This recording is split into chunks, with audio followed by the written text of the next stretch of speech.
श्री स्वामी समर्थ. स्वागत आहे तुमचं नातं मनाचं या आपल्या यूट्यूब चॅनलवरती. आपण बघत आहोत अजंता सौ शोभा सतीश राऊत लिखित कादंबरी भाग 14.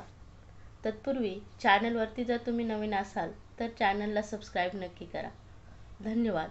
चला तर पाहू भाग 14. बघ, तुला तुझ्या गतजन्माचे सगळे आठवते की काही घटनाच आठवतात? बरेचसे आठवते. जेवढे सांगता येईल तेवढे सांगाच. तुझ्या पुनर्जन्माचे मलाही सविस्तर ऐकायचे आहे. कदाचित हे सर्व मला सांगितल्यावर तुझे मनही मोकळे होईल. सांगतो तुला. जेवढे आठवते ते थोडक्यात सांगतो. दीपकने उशी मांडीवर घेतली. हाताची दोन्ही कोपरे त्यावर टेकवली. तो सरसावून बसला. काही क्षण त्याने डोळे मिटून घेतले. जणू मिटल्या डोळ्यांनी तो त्याचा पुनर्जन्म पाहत होता. अमित त्याच्याकडे पाहत होता. त्याची प्रत्येक हालचाल निरखित होता. दीपक बोलू लागला. अमित, त्याला सगळे समोर दिसू लागले. माझी आई, वडील, मोठा भाऊ राम, माझ्यापेक्षा लहान भाऊ लक्ष्मण आणि अक्का. आम्ही 3 भाऊ, आमची एकुलती एक बहीण अक्का. आई बाबाही तिला अक्काच म्हणायचे. आमचे गाव म्हणजे अगदी खेडेगाव. एका बाजूला घनदाट जंगल, एका बाजूला भला मोठा डोंगर, तिसऱ्या बाजूने खळखळ वाहणारी नदी आणि मध्येच आमचे गाव सोनपूर. गावात एक शिव मंदिर आणि एक ग्रामदेवीचे मंदिर. छोटेसे खेडे निसर्गाने वेढलेले. मंजूचे घर आमच्या घरापासून थोडेसे लांब होते. तिच्या घरी तिचे आई बाबा, 4 भाऊ, 2 बहिणी, मोठ्या भावाची बायको, त्यांची 2 मुले, मोठा गोतावळ होता. माझे मित्र आठवतात मला. एक विष्णू, त्याला तेव्हा मी विष्णू म्हणायचो. एक कृष्णा म्हणजे किसना. एक होता आनंद म्हणजे आंदू. मोहन म्हणजे मोन्या आणि इतरही मित्र होते, पण हे जवळचे. गावात शाळा नव्हतीच. तेव्हा शिक्षणाचा प्रश्न नव्हता. प्रत्येकाच्या घरी गाई म्हशी असत. शेती हा मुख्य धंदा. शेतीवरच सारं अवलंबून. अरे, मित्रांबरोबर गावच्या नदीत डुंबायचे, आवळं चिंच पाडायच्या, पतंग उडवायचे. खूप चांगले होते बघ बालपण माझे. मंजू बरोबर तुझे लग्न झाले होते? मध्येच अमितने विचारले. लग्न नव्हते झाले, पण ते ठरले होते. आम्ही लहान असतानाच लहानपणी आम्ही एकत्र खेळायचो. आम्हा दोघांना सगळी जण चिडवत असत. लहानपणी राग यायचा, पण कळायला लागले आणि लक्षात आले तेव्हा आम्ही दोघेही एकमेकांवर प्रेम करू लागलो होतो. दोघांनाही एकमेकांशिवाय करमायचे नाही. खूप प्रेम होते आम्ही. एवढे प्रेम करीत होतात तर लग्न का नाही झाले? अमितला राहावले नाही. त्याने मध्येच विचारले. दीपकला सारे काही आठवू लागले. दीपक राहिलाच नाही. त्याच्या डोळ्यांसमोर सारे चित्र जिवंत झाले. मंजू त्याच्यावर रागवली होती. पुण्यांदा नाही ना असं करणार? नाही ग, म्हणजे गळ्याच्या नाही. अजिबात खोटं बोलायचं नाही. मी काय खोटं बोललो तो होय? खोटं नाही बोलत, ठाव आहे, पण लबाड तर लय बोलतोस. खोटं आणि लबाड काय वेगळं आहे होय? ते मला ठाव नाही. बरं बाई, चुकलं. सांगितलं म्हणजे सबूत खरा करायचा. भेटायला यायचं म्हणजे यायचं. मंजू गाल फुगवून म्हणाली. उद्या नदीच्या दगडावर ये सांजला. तू बी येणार ना? होय ग, काल नाही जमलं यायला, उद्या नक्की. मी तुझी वाट बघन. भरत, अरे तू भेटला नाहीस तर मला जेवण बी जात नाही आणि झोप बी येत नाही. लय वाईट वाटतं. काल मी लय रडली रातच्याला. तुला नाही समजतं ग. माझी बी तीच अवस्था असती. मला बी अन्न गोड लागत नाही. कशात लक्ष लागत नाही. मी बी येडा होतो बघ. एवढं प्रेम करतो माझ्यावर. मला नाही सांगता येत, पण लय प्रेम करतो. तुझ्याशिवाय जगू शकणार नाही मी. भरत, माझी शपथ आहे तुला. तू दुसऱ्या कोणाचा विचारसुद्धा करायचा नाही. नाही करणार. भरत, लय येळ झाला. अंधार पडला. घरी आई म्हणत असल कुठं गेली म्हणजे. चल जाऊया. भरत, तुझ्याबरोबर असली का कळतच नाही येळ कसा भुरकून उडून जातो. उद्या भेटू तेव्हा बोलू आणखीन. आता उठ, नाहीतर तुझी आई पाठीत धपाटे घालील तुझ्या. घालू देत, चालेल मला. पण मला नाही चालणार माझ्या मंजूला कोणी मारलेलं. मंजू, तू म्हणजे माझा प्राण आहेस. माझ्या बासरीचं बोल आहेस तू. तुझ्याशिवाय मी नाही जगणार. मंजूला माझे बोलणे खूप आवडले. ती हसली, मनापासून हसली. दुसऱ्या दिवशी भेटायचे नक्की करून दोघे घरी जाण्यासाठी उठलो. मी घरी आलो. घरी वातावरण वेगळंच होते. आई रडत होती. मला समजले आमच्या अक्काच्या नवऱ्याला बरे नव्हते. तब्येत जास्तच बिघडली होती. निरोप आला होता. बाबांनी मला बैलगाडी तयार करायला. बैलगाडी? आम्ही त्या काळी मोटर नसणार किंवा आमच्या त्या खेड्यात तरी नव्हती. त्या जन्मी मी कधी कुठलीही मोटर पाहिलेली नाही. बैलगाडी ही सर्वांकडे असायचीच असे नाही. आमच्याकडे होती. मी आणि रामादादाने गाडी जुंपली. बसायला गवतावर घोंगडे वगैरे घातले. बाबा, काका, रामादादा आणि मी अक्काच्या गावाला निघालो. रात्रीचा प्रवास उजाडला. उजाडता अक्काच्या गावाला पोहोचलो आणि लक्षात आले आमच्या अक्काचे कुंकूही उजाडले गेले होते. दाजींची भेट झालीच नाही. आम्हाला पोचायला उशीर झाला होता. दीपक काही क्षण शांत झाला. तो आपल्या भावनांवर नियंत्रण ठेवत होता. डोळ्यातल्या अश्रूंना पापण्यामध्ये दडवत होता. आम्हीतल्या हे समजून आले. आम्ही तेही गप्प बसला. 2-4 मिनिटांनी दीपक पुन्हा बोलू लागला. मी, माझा भाऊ राम, आम्ही दोघे घरच्यांना निरोप द्यायचा म्हणून परतलो. माझे बाबा, काका तेथेच थांबले. रामादादा आणि मी घरी येईपर्यंत अंधार झाला. माझी आई आणि काकू दारातच बसलेल्या होत्या. मला आणि रामादादाला दोघांनाच बैलगाडीतून उतरताना पाहून आईचा धीरच खचला आणि आमच्या दोघांच्या डोळ्यात अश्रू पाहून तिने ओळखायचे ते ओळखले. आईने हंबरडा फोडला. काकूही रडू लागली. आईला आणि काकूला सावरत आम्ही दोघांनी घरात नेले. क्षणार्धात घरात आकांत झाला. गाव लहान होते. गावात बातमी पसरायला वेळ लागली नाही. जो तो आमच्या घरी येऊ लागला. थोड्याच वेळात मंजूचे आई बाबा, बहीण भाऊ आले. मंजू आली नाही. मला थोडे आश्चर्य वाटले. मंजू कशी आली नाही आणि नंतर समजले मंजू घरात नव्हती. कुठेतरी गेली होती. माझ्या लक्षात आले आज नदीकाठी संध्याकाळी भेटायचे ठरले होते. म्हणजे मंजू नदीकाठी मला भेटायला गेली असणार. पण अजून कशी घरी परतली नाही त्याही स्थितीत माझे लक्ष लागेना. मागच्या दाराने मी बाहेर पडलो. मंजूच्या घरी गेलो. मंजू घरात नव्हती. नक्कीच मंजू नदीकाठी असणार, नाहीतर परतत असणार. एवढ्या रात्रीची ती एकटी कशी येणार? मलाच प्रश्न पडला होता.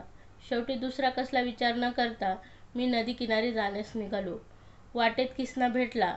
मला पाहून त्याला आश्चर्य वाटले. भरत, अरे तुझी दाजी गेल्याचं समजलं. मी तुमच्याच घरना निघालो होतो. तू इकडं कुठं? किसना, अरे मंजू अजून घरला नाही आली.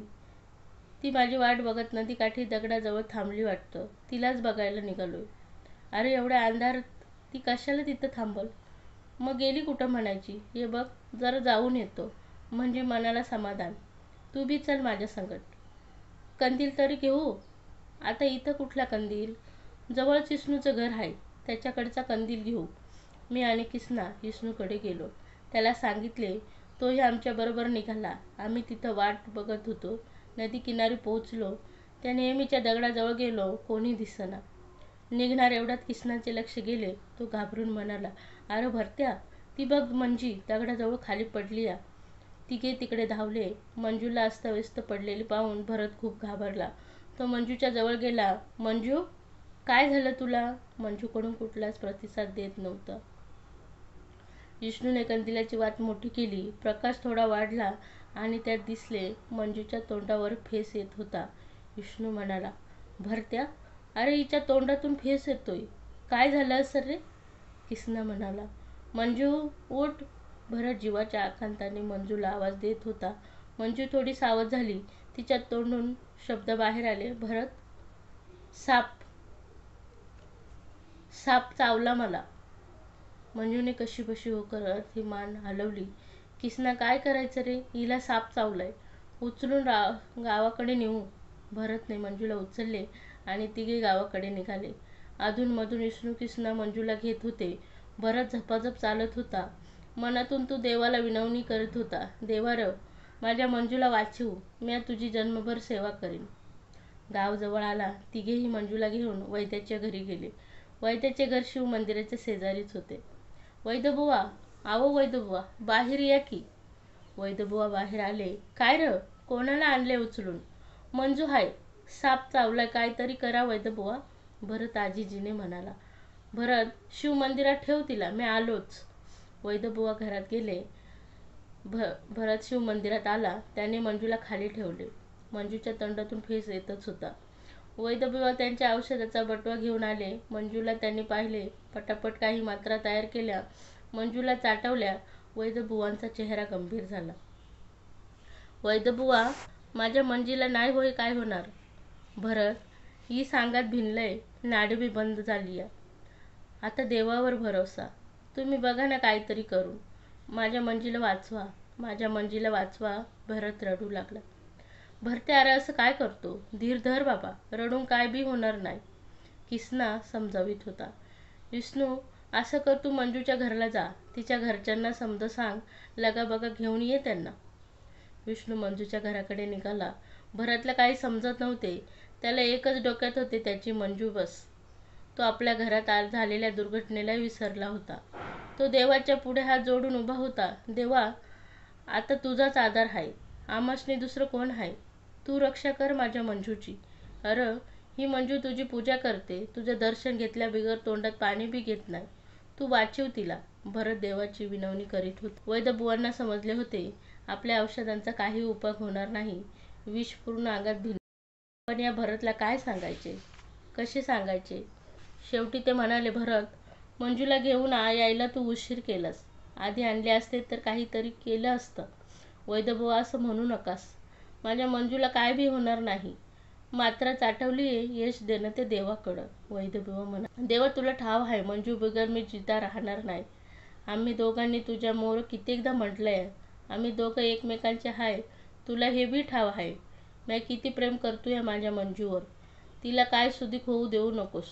भरत रडत प्रार्थना करत होता. तेवढ्यात मंजूची थोडी हालचाल दिसली. भरत, मंजूचा आवाज आला. वैद्यबुवा आश्चर्याने पाहू लागले. तिची नाडी सुद्धा मंद झालेली, विष अंगात, आणि ही कशी काय शुद्धीवर आली आहे? त्यांनी भरतला हाक मारली. भरत, मंजू तुला बोलवती. भरत झटक्यात मंजूच्या जवळ आला. मंजू, डोळे उघड, मी हाय इथं, तू घाबरू नकोस. मंजूच्या प्रयासाने डोळे उघडले. ती कशी बशी म्हणाली, भरत तू उशीर केलास, मी वाट पाहत होते. मंजूला धाप लागली. मंजू तू बोलू नगस, तुला त्रास होतोय. मला अक्काच्या गावाला जायला लागलं, आमचं दाजी गेलं आम्हासनी सोडून. इथं यायला उशीर झाला ग. मी मुद्दाम उशीर केला नाही मंजू, मला माफ कर. भरत रडू लागला. साप मोठा होता, लय मोठा, चावला. मंजू, वैद्यबुवानं औषध लावलं या, तू काही बी काळजी करू नगस, समजा ठीक होईल. मंजू आचके देऊ लागली. तिच्या तोंडातून जास्तच फेस येऊ लागला. तिच्या वेदना वाढल्या तरीही बोलली, भरत मी नाही जगणार आता. मंजू असं बोलू नकस. मंजूच्या डोळ्यावर झापड येऊ लागली. तिला बोलणेही कठीण झाले. तू तू पुढच्या जन्मी भेटशील ना? भेट हं मंजू, मी तुला जन्मजन्मी भेटेन, तुझ्या प्रत्येक जन्मात भेटेन, वचन देतो. मंजूला झटके येऊ लागले आणि थोड्याच वेळात तिची मान तिरकी झाली. वैद्यबुवा म्हणाले, भरत तुझी मंजू गेली. नाही, तसं होणार नाही. तुम्ही नीट बघा, ती बेसूद झाली असेल. नाही रे बाबा, आता मंजू जिती नाही.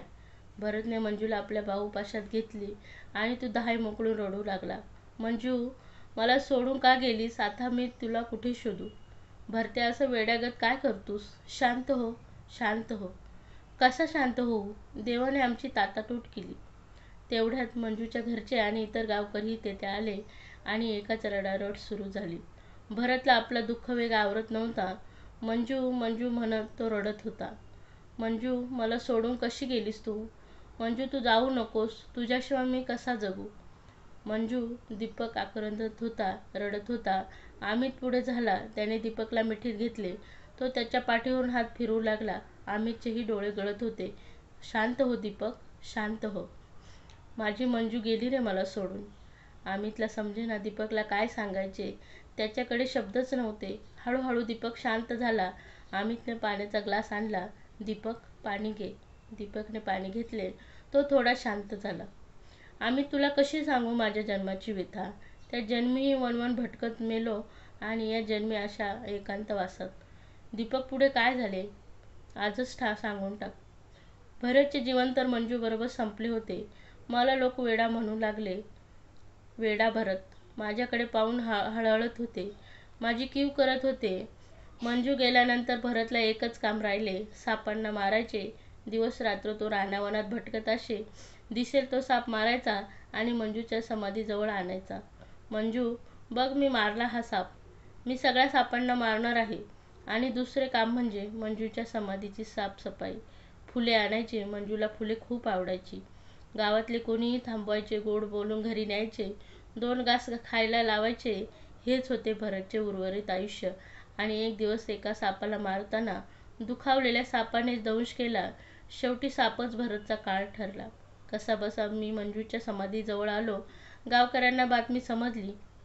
गावकरी मंजूच्या समाधीकडे धावू लागले. मला उचलून वैद्याकडे नेण्याची तयारी सुरू झाली, पण मी तेथून हललो नाही. मला माझ्या मंजूजवळ प्राण सोडायचा होता. मरताना तिच्यात आणि माझ्यात दुरावा नको होता मला. मी शेवटचा श्वास तेथेच घेतला, मंजूच्या नावाचा जप करीत. आणि अमित, देवाने माझ्या आणि मंजूच्या मध्ये केवढा दुरावा केला आहे, कसा सहन करू मी? अमित तरी त्यावर काय म्हणणार? तो फक्त दीपकचे सांत्वन करीत होता. आज त्याला भरत आणि मंजूचा जीवनपट समजला होता. भरतची म्हणजे आजच्या दीपकचीही अवस्था ती समजू शकत नव्हता. कालची मंजू आणि आजची शर्वरी तिचे कसे असेल?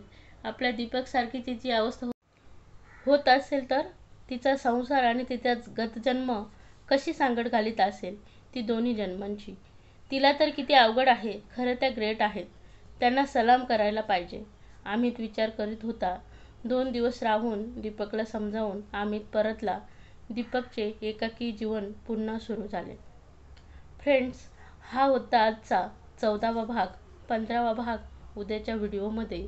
तोपर्यंत श्री स्वामी समर्थ.